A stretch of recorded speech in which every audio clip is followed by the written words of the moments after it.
One. And we're live. Welcome back, everybody, to the PEO Speedwagon podcast. I'm Rick, joined with Ryan here, and episode 9. This thing's really taken off.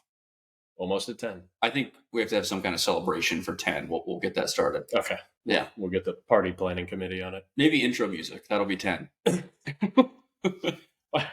My daughter asked me why we don't have intro music, and I said, we can't afford it. Yes, it's copyright. And copy. That would have been a better answer. Yeah, copyright laws. Yeah. But yeah, so Ryan, you just got back from a trip to Kansas City. Yeah. You were out there visiting some clients, if I'm correct, right? Yeah. Podcast on tour. Yes, exactly. Yeah, going around the country, different states, and visit folks. How was your time in Kansas City? City of Fountains. Yeah. Saw some fountains. They were great. It was great. It was a great opportunity to connect and sit down face to face with some of our partners, some of our customers over there, and also worked with some prospective clients and kind of figuring out the different steps of the PEO evaluation process that they're in, and did some presentations. And it was really great. It was kind of a cool thing because it's really the first time we've left the market to go to another market to run a bunch of meetings and conversations. And so that's kind of, as a growing small business ourselves, it's an exciting thing to kind of see these different milestones. And I certainly thought that. I'm like, okay, I'm on the road doing this thing. And, that was pretty cool. Yeah. And another border city as well. Yeah. It's the Illinois and Missouri side and Missouri, Kansas now. I think that seems to be kind of a touch point for PEOs, maybe, is the different states they're in and right on the line and everything, Yes. True multi-state compliance, like right in the heart of it. But yeah, I mean, it is, from that standpoint, you're managing different things here in the St. Louis market. Like, you've got both sides of the river, and then in St. Louis, you got city of St. Louis things that are actually very different from the county. And so trying to balance all that is a bit of a challenge, and a PEO is a great option to address that, because they inherently take on that liability and they manage it real effectively. And same thing over there on Kansas City side, right? So Kansas City, Kansas, Kansas City, Missouri, and then the surrounding communities. You've got some things you got to balance there. I think those areas, in all honesty, they know it because they live in it every single day. I think one of the big opportunities on multi-state compliance that's a factor there is if you're hiring people in those markets, right? If you're a Seattle-based company or a Louisville-based company, you don't really know kind of how that market works, especially on either side of the river or the border over in Kansas, like what I'm actually getting into in a city that kind of sits on a divide like that. And so, again, PEOs can help with that. Yeah, that's interesting. We're now, multi-state. We're coming out of Missouri into Kansas and to many more soon. And thinking about it, too, Missouri borders the most states. I think we're tied with a couple other states, but we have the most bordering states, too. So I imagine we'll continue to see the multi-state compliance be a big driver for why people need our help finding PEOs. The states worked hard to accomplish that. Yes, they did. Yeah, when they were drawing the line. That's when they're drawing the line. Yeah. I mean, now we're kind of in another market where we have representation, and we have a bit of a footprint. We've got clients, now in California and the Southeast and up in Indiana, but and really in Oklahoma too. So I mean, we're kind of getting a little bit of larger footprint, but it's so much different when dealing with out of market opportunities to be in their market. And that was really cool. Yeah. Very fascinating. We don't have a news dedicated portion of the segment for this podcast, but there was pretty big news in the employment law area this last couple of weeks. And that was the ruling from the FTC, is essentially over non-compete agreements and how they said that they potentially were violating one of their rules, like a 5.3C1 rule, which said that it was overarching for some of those agree. Yeah. But it doesn't mean anything immediately. I think it's like 6 months from now, it may come into effect. There's other things going on that could affect it and could get pushed back. But from our perspective and the employment law side of things, it's interesting because it could mean that there's going to be more liquidity in the job market for folks, because they're not going to be prevented from going to potentially a competitor in the next 6 months to a year, whenever it goes through. Yeah. Maybe speak to that a little bit. Like, what does that mean for looking for a PEO or a PEO's positioning, and what companies, I guess, need to do if that does come to be? Yeah. That decision by the FTC really shows up in the world of PEO in two significant ways. One is there's going to be significant new business growth, right? Like new small businesses are going to pop up. I know the FTC like speculated around 2,000 new companies are going to be started because they're not encumbered by non-competes any longer. And so that's significant to World PEO because most of them are going to start as small businesses, right? And they're going to grow and they're going to grow rapidly and they're going to have a new idea or they're going to have their take on an existing idea they've had for some time. And so they're going to scale up and grow and they're going to need tools and resources in order to do that. And PEO, again, remains a fantastic tool to be able to scale and grow your business, especially when you've got the opportunity to go to market, right? You got to get out there fast, either because you have been in competition with somebody else under your non-compete, and now you need to grow and scale quickly to go grab market share, and you need the best people to be able to do that. Or you just want the streamlined way to taking your idea to market on the people side. So like that's one. This ruling really opens things up for PEOs to manage a whole new group of businesses that are going to be available and ready to grow. Two, your employees, you got to do something to keep your employees now a little happier, because right now this non-compete that has been sitting on top of them and probably in some ways has been a real nice tool to like kind of put handcuffs on them to a degree. Now they don't have to worry about that any longer. So you really need to invest now again in your people to get them bought into your culture and your vision, probably more than anything else, that if you like doing really good work, you need to do it here at this organization. And here's how we're going to incent you to do this. Compensation, yes. Benefits, definitely. Things like 401k and other tools, but really having a great culture that you're investing in, from organizational development of employees, having ERG groups and things like that, where people like feel heard and very, that this is an employer of choice environment. Like I love it here. Some companies aren't equipped to just do that on their own. And a PEO is a great way to do that, bringing in resources and culture development support to be able to have a culture of choice, much alongside being an employer of choice. And so now leaning into a PEO to address some of the blocking and tackling of like admin, making things run better, great, like do that. Two, access to the benefits and the buying power around it, yes, do that too. But now you can really use it to stimulate change and culture and engagement. And like, that's really important, probably now more than ever, because your employees can leave. They can leave and go work for a competitor. Your non-compete doesn't stop them. They can leave and start their own thing. Your non-compete doesn't exist anymore to stop them. And so you've got to get them invested in what you're doing in your vision. Yeah, you talk a lot about, becoming an employer of choice. And all I can kind of think of is it's not just the initial choice to start at your company anymore. Yeah. It's recognizing that every day that they continue to be with you is a choice that they're making. And you need to sustain being an employer of choice, because now there's more flexibility in their ability to go, particularly to competitors. Yeah, I think that's a really smart thing to be thinking about. It's like there's a cycle that employers have in with their employees, which is, this is the older one. This is maybe kind of the older system of thinking, which is I hire somebody, I make one decision. Every year I'm kind of assessing their performance and giving them raises, and I'm doing that. And yes, every couple of years as I train and develop people, maybe they consider leaving, maybe they don't. Now it's completely flipped in a lot of ways to the employee advantage environment, where they are constantly assessing you. Are you the best place I can be? Are you the best place that I'm going to spend my time and energy and my career, frankly? Is it going to be with you? And what are you doing to make me want to do that? Because if you make me want to do that, I'll give you my all. And that's like that. That's the covenant you really want between an employee and organization, is that mutually beneficial relationship. So now employees are evaluating the employer as much, if not more, than the employer is actually evaluating the employee. And it seems like conversation after conversation, people are touching on the transformational side of the HR needs versus just the transactional. I mean, we've had 3 conversations about that just last week where we got pretty into it. And so that transformational part seems to be just growing. And the people are recognizing that they need more of that. It's no longer a set it and forget it department of HR and benefits and checking boxes. Right. It really is about like learning and growth in the role, so that, again, it's a choice they're making every week, every month to stay in the org. Yeah.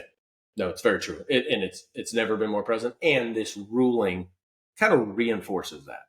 like what old systems you had in place to keep employees down or in your organization, you no longer have access to. It's a free market. They can go where they want to go. And you have the choice to invest in them and get them to buy into your culture. Yeah, very interesting. And we'll see. It's over the next, I think, 6 months or so. And there's some lawsuits on, I think some chambers of commerce are suing them to see if they'll be able to sustain it or not. But definitely an interesting development. Even it's not rubber stamped and it will take on a different shape, but it's coming. Like this the sword has fell type thing. Like it's now moving in this direction. That's going to move faster than it ever has. And even if it doesn't come out the other side exactly what it looked like last week, it's going to come. Yeah.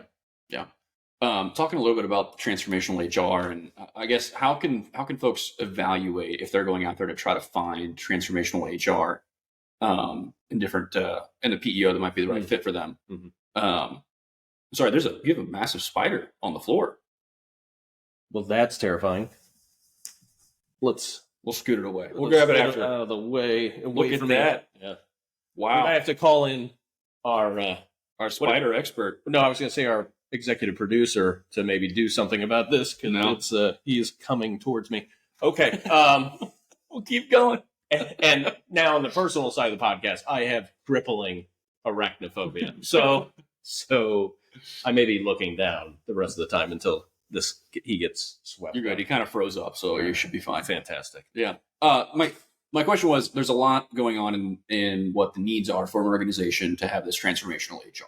And like we talk a lot and like you can do trainings with the team, and you just have one the other day where we try to figure out why we make the recommendations we make and how we pair certain organizations with certain PEOs.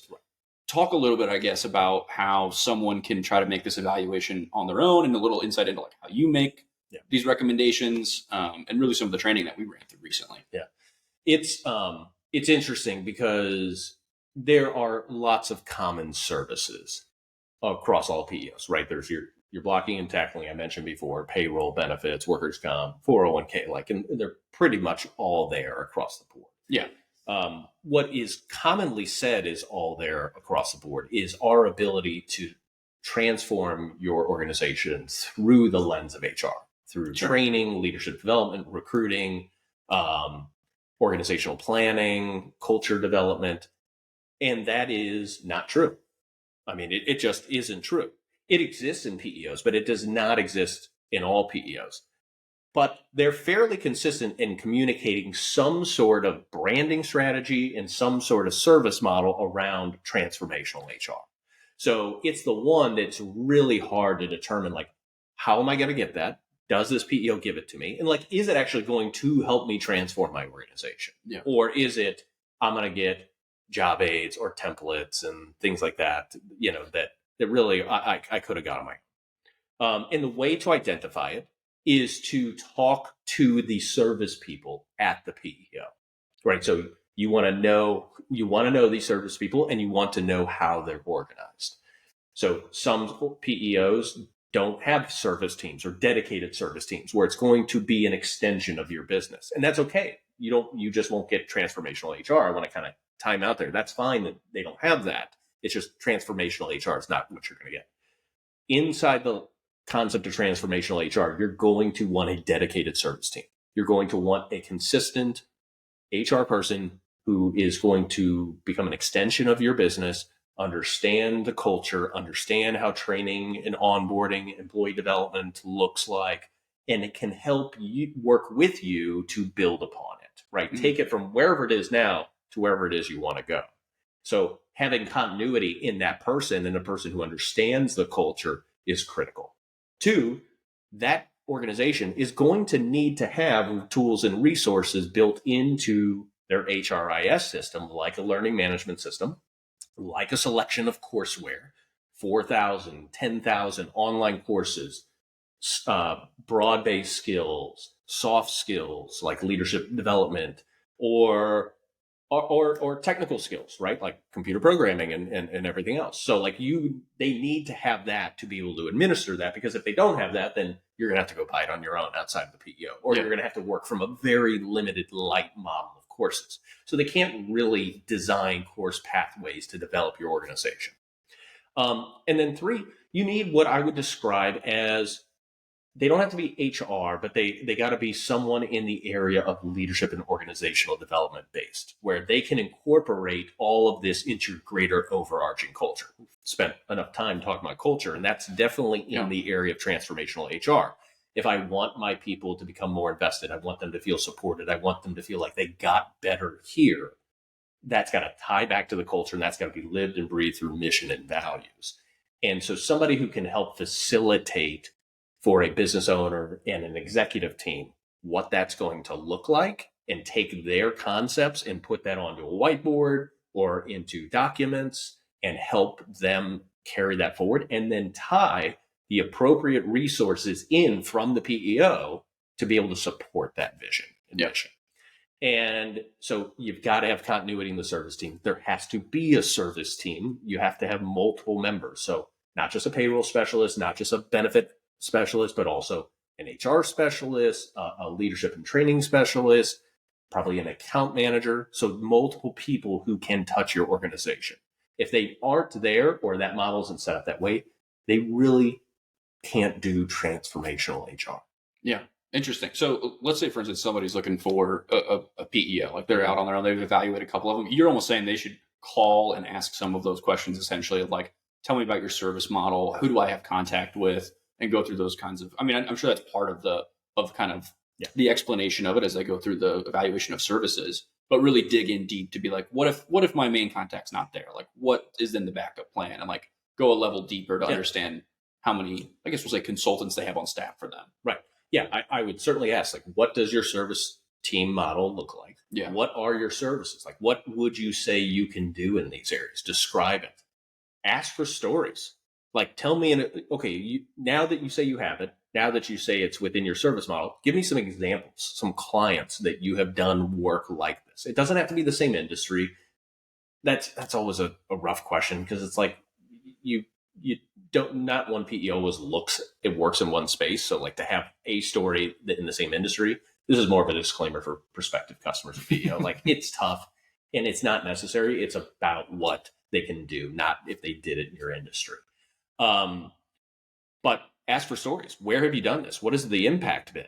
Give me examples of how you did this. How long did it take? So get real life, tangible experiences around these types of things. And then if this is really why you're buying a PEO, like transformational HR and a continuum of it, where you're going to lean on it, then eventually help them try to get them to describe what they might do for you. Like, scope out what the challenges are. So as a prospective customer of a PEO, like, open up and say, this is what we're struggling with, and like get them to prescribe how they would specifically do this for you. Yeah. Interesting.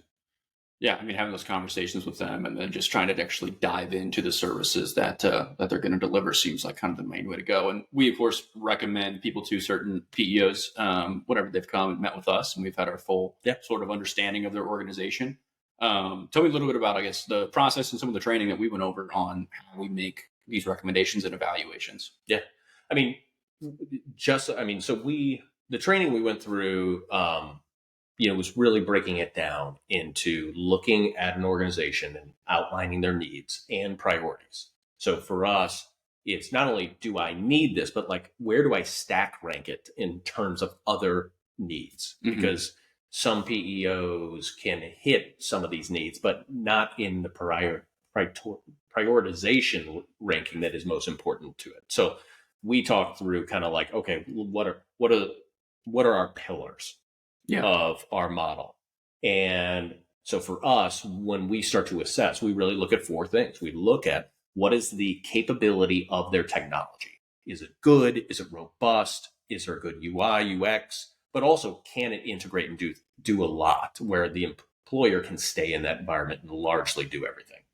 Two, we look at the depth and breadth of the HR service model and their capabilities. Transformational HR, transactional HR, reactive HR. Like, what can they do, and what will fall into that, including payroll, COBRA administration, benefit admins. So all of that, is that serviceable, and what does that service team model look like? And does that mirror and match what the company needs? Do they need local support? Do they care if it's more help desk HR type support? Like, trying to align there. Three is cultural alignment. Like, does the organization and their philosophy around employees, HR, flexibility within the model, co-employment and how they approach that, as well as just like, do they feel good? Like in the conversations with you, like, do you vibe with them? They get you? There's a great example. Like I found one company that we worked through, established their needs, priorities, and this one PEO really took the lead. But the thing that would push it over the top was the alignment between our consultant at the PEO and this business owner. I had a suspicion, no technology told me this, just like a suspicion that they would hit it off. Yeah. And it was like right out of Step Brothers. Like they basically looked at each other like, did we just become best friends? Yeah. And that happened in a Zoom. I felt kind of left out. I was not included in this, but that's okay. And that's really important. Like, do you vibe with the PEO representation that you are going to trust alongside in this evaluation with us? Mm-hmm. And then fourth is cost. Like, that's an area that too often PEOs are either way too heady about, like thinking about it too much, or too little. It's about, hey, if does the cost per person per month, or in the way in which you charge for it, percentage of payroll or admin fee, like, does that match with what the company needs? Is it in their budget? Like if you said, hey, we charge $150 per person per month, and you at the PEO goes like, that's a really great price, and it is. But these guys can only afford $60 or $70. Like, their business only permits for that much. Mm-hmm. Like, that has to be incorporated, because as we are looking at evaluations, what they can afford and what fits into, their budget and what they feel comfortable spending on this type of stuff absolutely has to be looked at. Otherwise, you're not prioritizing them. And so our training was kind of walking through scenarios of how do we plot them on this spectrum of PEOs that sit out there, and which one is the best. And, so just trying to unlock what that was. And I think that was a good exercise, because by the end of it, you guys were doing it great. Yeah. We were running through, making some hypothetical recommendations and stuff with some hypothetical companies. And that was definitely a really good exercise. Yeah. I think what's always really interesting is like when we describe the different types of PEOs that exist and the different levels of service that they have. Mm-hmm. You meet with an organization and we'll describe one type of service that a PEO might have, not as a recommendation, but just generally speaking about what the options are. And they think like, that does not align with what we do at all. Like, do people choose that? And it's an option that it's like, yes, there certainly is an organization that do align with that. And they want this absolutely the highest level of service possible. And they might be thinking, well, that is wild. That's so many things and tools. They really need all that. Like, don't they have some internal folks or something that do some of it? And so it's interesting to see how different organizations, I guess, just naturally align with some PEOs. Yes. And they just relate to the services that they're offering and can kind of see themselves using them. Where some of them, they just can't. They're like, we would never use that service. And you're like, yeah, it's not necessarily one for you. So yeah, absolutely. And sometimes it's easy, right? Just for what you described, like this organization, their philosophy and approach just all of a sudden just fits the mold for X, PEO X. Yeah. And the goal there is to support that and get them further affirmation through the process that this is the case, because it's they're a match. And now it's more some of the minutia and making sure that enthusiasm and interest in what this organization wants and can be delivered on by the PEO is carried through, because those are great.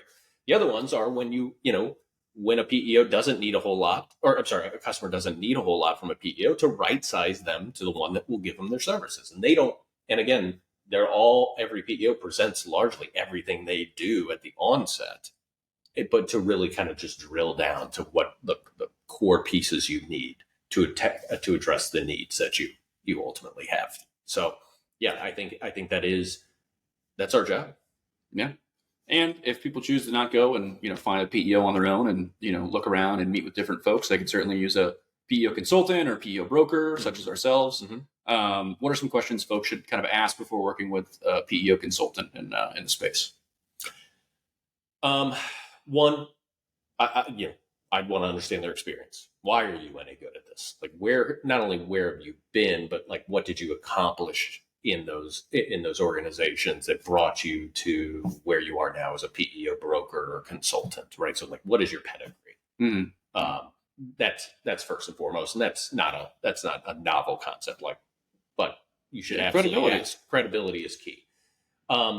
Two is, what is their philosophy around servicing me as a customer, right? Mm-hmm. So if I'm considering a PEO consultant or broker, like, how do we work together, and how do you actually deliver me services? Like, you just give me one recommendation and do you kind of shove me over the door? Like, do you work with me for years? Like, are you going to be my PEO broker consultant for, in perpetuity? So that, and then three, what is your process? Like, what is this going to look like if I engage with you and decide to go through this? Like, I want to clearly understand what are the benchmark steps that I need to be looking for, and what do you need from me in this process? Because I'm still running a small business over here, and I don't have time necessarily to take on an entire sales evaluation. Hence reaching out to, hence reaching out. And so, are you white glove, or are you light glove? Like, are you going to do very little? Because I need to assess that and know that. And then I got to know what that process looks like as a result of it. And then 4 is, how do you get paid? Yeah. Like, I got to know how you get paid. And I think understanding that, and also how the PEO broker gets paid, infiltrates their decision and recommendation, is really important, because this is an area that I'm very passionate about.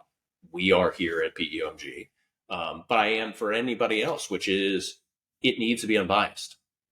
The needs of an organization, their priorities to be addressed, the way they operate around their people, is the trust that is put in you to guide them, is a really important thing. It's an honor in a lot of ways to serve these small to medium-sized businesses. And that, I believe, needs to happen with a focus exclusively on the client's needs, and no way about your pocketbook as a broker. Mm-hmm. And so understanding how you deliver an unbiased recommendation, because, again, spoiler alert, some of these PEOs will pay a lot of money to get your opportunity. So if you're a PEO considering getting into the PEO broker world as a result of listening to this, some PEOs will pay you a ton, and some will pay you not a lot. And there is going to be that inclination when you've got a customer to want to push them towards the one that line your pocketbooks the most. And that's wrong, because they're doing that because that's their customer acquisition tactic through the broker model. That is not their strategy to getting the client to the right PEO, and nor will it be yours. So I think it's really important, and that's why we've taken on the approach that we have worked with all of our partner PEOs, every organization that we work with, to make the fees that we get paid from them the exact same across the board. Because we wanted our customers to know that when Ryan or anybody else at PEOMG delivered a recommendation of, you should work with this PEO, that they had the confidence and the relief in a lot of ways to know, well, they're not biased. It doesn't matter which one they select, because they're paid the same regardless. So this really must be about what's best for me as a business owner, and not about what's best for them. And I would tell you that it's a bit of a revolutionary approach within this.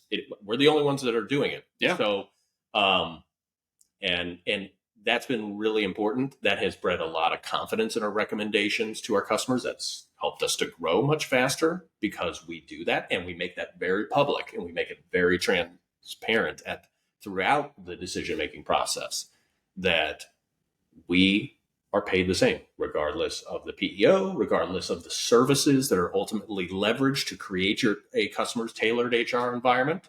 We are paid the same. And we did that so they could have that confidence to make the right decision. I think one of my favorite moments is when we get to tell the PEOs how we operate in that manner, and it raises some eyebrows, because they're always like, wait, you guys don't, there's no incentives we can provide or anything like that. And no, there aren't. We strictly go by the values. They're not just words on the website for us that says we're unbiased, like we genuinely are. And we intentionally don't accept dollars to make sure we stay that way. Yeah. Yeah. It's really cool. And it is funny they like it. And then I'll get like a little, like I remember when we were delivering it to one executive, and afterwards he leaned over and he's like, "But what would it take to get you to send it to us?" I'm like, "We're not going to." No, yeah. And he was kind of like, "Okay, all right, fair enough." Yeah. He wanted his one shot to check and see. Yeah. And I guess, a little values check. He's like, "But really?" We're like, "No, really." Yeah. we don't. Yeah, I can't tell you. What you talk about, the PEOs, their reaction to it, but it's also our prospective customers, their reaction to it. Because in our conversations, they're learning about PEO or they're already PEO aware, your phraseology, and we're talking through this process of how we're going to work for them and that we charge nothing for it, that we're actually compensated by our PEOs and HR outsourcing partners. And you can see them start to go like, okay, like maybe if they can't completely articulate what it is, like there's this little thing that's starting to What's the catch? What's the catch? Exactly. And then when we share with them, like what we've done here that is revolutionary and nobody else has done until somebody decides to copy us, is that we've worked with all our partners to make our fees the exact same across the board. And I can see one of two things happen, and both are great. One, I can physically see them relax because an objection that was brewing or a concern that they had is now completely eliminated.